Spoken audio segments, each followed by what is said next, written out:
Bonjour, alors aujourd'hui nous allons corriger ensemble l'exercice numéro 6. Donc dans l'exercice numéro 6, nous avons cette figure-là et puis nous avons juste au-dessus des informations. Donc la première chose à faire évidemment, c'est de lire les informations puis la question pour savoir ce qu'on nous demande.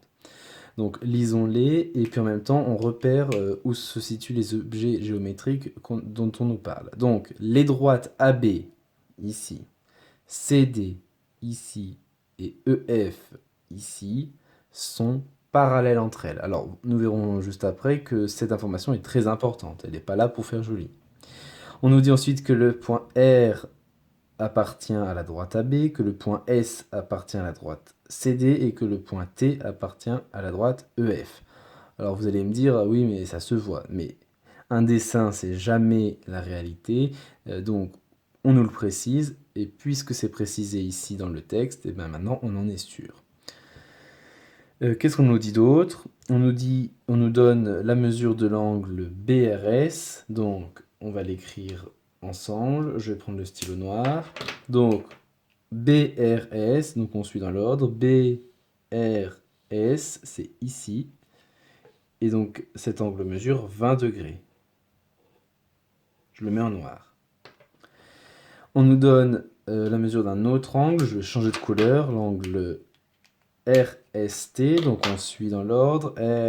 RST. Donc, c'est cet angle en entier ici. Je le mets en vert et j'écris 57 degrés. Donc, voilà. Maintenant, on a repéré toutes les informations dont on avait besoin. Et on va lire la question. Calculer la mesure de l'angle STF. Alors, déjà on repère où est l'angle STF. Donc il est là, STF en rouge. Donc avec les informations qu'on connaît, donc la mesure de ces deux angles, puis le fait que les droites AB, CD et EF sont parallèles, il va falloir déterminer la mesure de l'angle STF. Alors pour cela, on va utiliser une propriété du cours qui dit que si deux droites sont parallèles, alors les angles alternes internes reposant sur ces droites sont égaux. Donc, considérons par exemple en premier les droites AB et CD. Donc, qu'est-ce qu'on peut dire sur ces droites AB et CD? Eh bien, qu'elles sont parallèles car c'est écrit dans l'énoncé. Donc, on le réécrit. AB parallèle à CD. Et la propriété juste ici dit que si deux droites sont parallèles, alors les angles alternes internes reposant sur ces droites sont égaux. Donc, quels sont les angles alternes internes ici qui nous intéressent? Eh bien, c'est l'angle BRS dont on connaît déjà la mesure et l'angle RSC. Donc, il est là. Donc, je vais l'écrire comme ça. Voilà, 20 degrés. Donc, on a trouvé la mesure de l'angle RSC, car les angles BRS et RSC sont alternes internes, et ils sont de même mesure, car les droites AB et CD sont parallèles.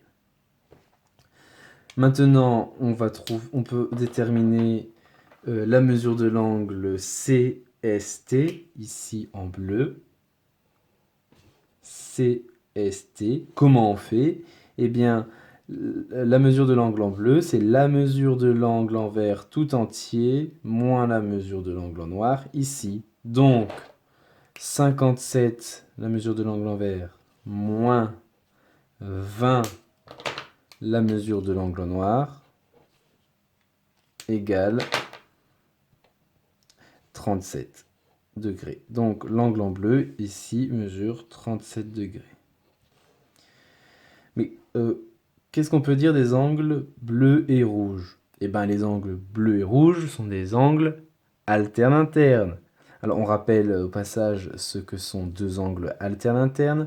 Deux angles sont alternes internes s'ils n'ont pas le même sommet.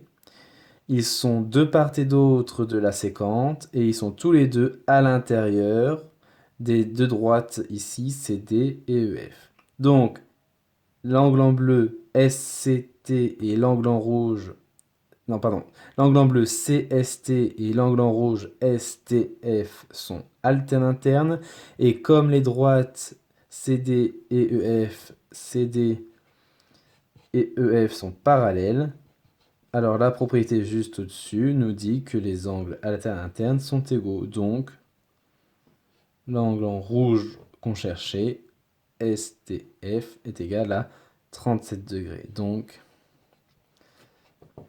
STF, c'est un angle, je mets le chapeau, égale 37 degrés. Donc voilà, nous avons répondu à la question. La mesure de l'angle STF, c'est 37 degrés. Alors, bien évidemment, ceci n'est pas une rédaction rigoureuse pour répondre à l'exercice numéro 6, c'était juste pour vous expliquer.